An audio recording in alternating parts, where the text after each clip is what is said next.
Hello நண்பர் நம்பி welcome back to surrender. இந்த வீடியோ நம்ம 2023 ஒரு ஃபேண்டசி மியூசிக்கல் மூவியான ஹோங்கா இந்த படத்தை பற்றின ரிவ்யூ தான் பார்க்க போகிறோம். ஸோ டைம் மிஸ் பண்ணாமல் வீடியோவை கிக் ஆஃப் பண்ணிடலாம்.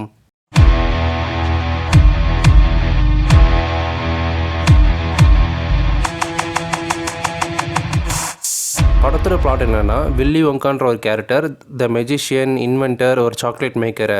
இவருக்கு ஒரு ஆசை இருக்குது, ஒரு சொந்தமாக சாக்லேட் ஷாப் ஆரம்பித்து மக்களுக்கு கம்மியான விலையில் வித்தியாசமான சாக்லேட் கொடுக்கணும்னு தான் இவரோட கனவே. அதுக்காக இவர் என்னென்ன தடைகள்லாம் தாண்டி வந்தார், கடைசியில் சாக்லேட் ஃபேக்ட்ரி ஆரம்பித்தாரா இல்லையா அப்படின்றதான் இந்த படத்தோட மொத்த கதையே. இப்போ ஓவரால் இந்த படம் எப்படி இருக்குதுன்னு டிஸ்கஸ் பண்ணிடலாம். வில்லி ஒங்கா கேரக்டரில் ப்ளே பண்ண டிமோத்தின்ற ஆக்டரோட பர்ஃபார்மன்ஸ் ரொம்ப நல்லாயிருக்கு. ஸ்க்ரீனில் பார்க்கும்போது ரொம்ப சார்மிங்காக இருக்கார். பட் இந்த கேரக்டர் இன்னொரு ஆக்டர் பார்த்தீங்கன்னா ப்ளே பண்ணியிருப்பார் வேறு ஒரு படத்தில்.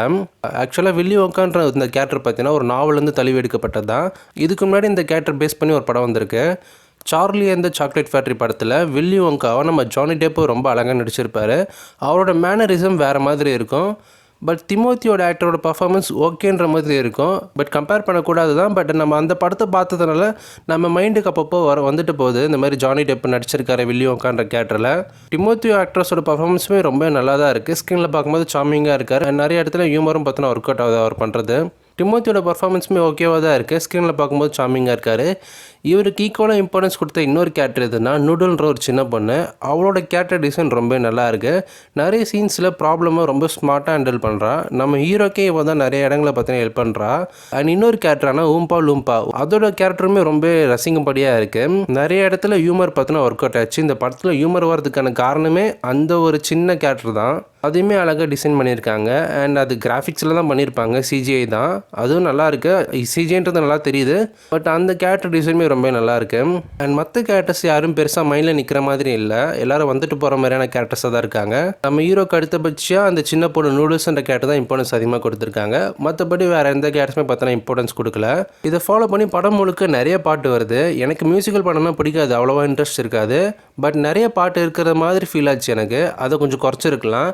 ஏன்னா எந்த பாட்டும் மைண்டில் நிற்கிற மாதிரி இல்லை. ஒரு பாட்டு தவிர ஊம்பா லூம்பான்ற ஒரு கேரக்டர் வரும். அது வந்து ஒரு பாட்டு பாடும் ஊம்பா லூம்பான்ட்டு. அந்த பாட்டு ரசிங்கப்படியாக இருக்குது. கொஞ்சம் வைப் பண்ணுற மாதிரி இருக்குது. மண்டையில் நிற்குது. அது தவிர மற்ற பாட்டு எதுவுமே எனக்கு ஞாபகம் இல்லை. இந்த படம் ரொம்ப ஃபேமிலி ஃப்ரெண்டியாக கொடுத்துருக்காங்க. ஏன்னா இந்த படத்தோட டார்கெட் ஆடியன்ஸே ஃபேமிலி தான். அதனால் ஃபோக்கஸ் பண்ணி ஃபேமிலி ஃப்ரெண்ட்லியாக கொண்டு போயிருக்காங்க. அடல்ட்ஸ்க்கு இது பிடிக்குமான்றது எனக்கு தெரியல. அடுத்து வர சீன் எல்லாமே நம்மளால் ஈஸியாக கெஸ் பண்ண முடியுது. இந்த படத்தை ஜானி டெப் நடித்த சார்லி அண்ட் சாக்லேட் ஃபேக்ட்ரி படத்தோட கம்பேர் பண்ணிங்கன்னா இந்த படம் ரொம்ப ஃபேமிலி ஃப்ரெண்ட்லியாக கொடுத்துருப்பாங்க. பட் ஜானி டெப் படம் பார்க்குறதுக்கு ரொம்ப நல்லாயிருக்கும். எல்லாருமே பார்த்து ரசிக்கும்படியாக இருக்கும். நம்ம சின்ன வயசில் ரொம்ப ரசித்து பார்த்துருப்போம். அது எப்படி சொல்கிறது, அந்த படம் பார்க்கும்போது நமக்கே அந்த இடத்துக்குள்ளே போகணுன்ற மாதிரி ஒரு ஆசை வரும்.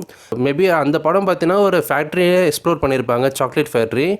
இந்த படத்தில் சாக்லேட் ஃபேக்ட்ரி மாதிரிலாம் எதுவும் காமிச்சிருக்க மாட்டாங்க. பட் அந்த ஒரு எக்ஸைட்மெண்ட் இந்த படத்தில் எனக்கு எதுவுமே இல்லை. ஓவராலாக ஒரு டீசெண்டான ஒன் டைம் வாட்சபிள் மூவி தான் இது. உங்களுக்கு டிஸ்னி மாதிரியான மியூசிக்கல் படம் பிடிக்கும்னா உங்களுக்கு இந்த படம் ஒர்க் அவுட் ஆக சான்சஸ் இருக்குது. இந்த படத்துக்கு IMDbயில் 7.3/10 ரேட்டிங் கொடுத்துருக்காங்க. இந்த மூவி தமிழ் டப்பிங்கில் இல்லை, இங்கிலீஷில் தான் இருக்குது. நானும் இங்கிலீஷில் தான் பார்த்தேன். ஸோ அதை மைண்டில் வச்சுட்டு பாருங்கள். அண்ட் இந்த படத்தில் எந்த ஒரு அடல்ட் சீன்ஸுமே இல்லை. 2-3 லிப்லாக் சீன்ஸ் மட்டும் இருக்குது. அதை மைண்டில் வச்சுட்டு ஃபேமிலியோட பார்க்கலாமா இல்லைன்றது உங்கள் டிசிஷன் எடுத்துக்கோங்க. ஸோ உங்களை எத்தனை பேர் இந்த படம் பார்த்துருக்கீங்க? பார்த்தவங்க படம் எப்படி இருக்குது மறக்காம கீழே கமெண்ட்டில் லீவ் பண்ணுங்கள். இதே போல் இன்னொரு சந்திக்கிறேன். நான் உங்கள் நண்பன். டாட்டா, bye, see you. Didn't even get to cross.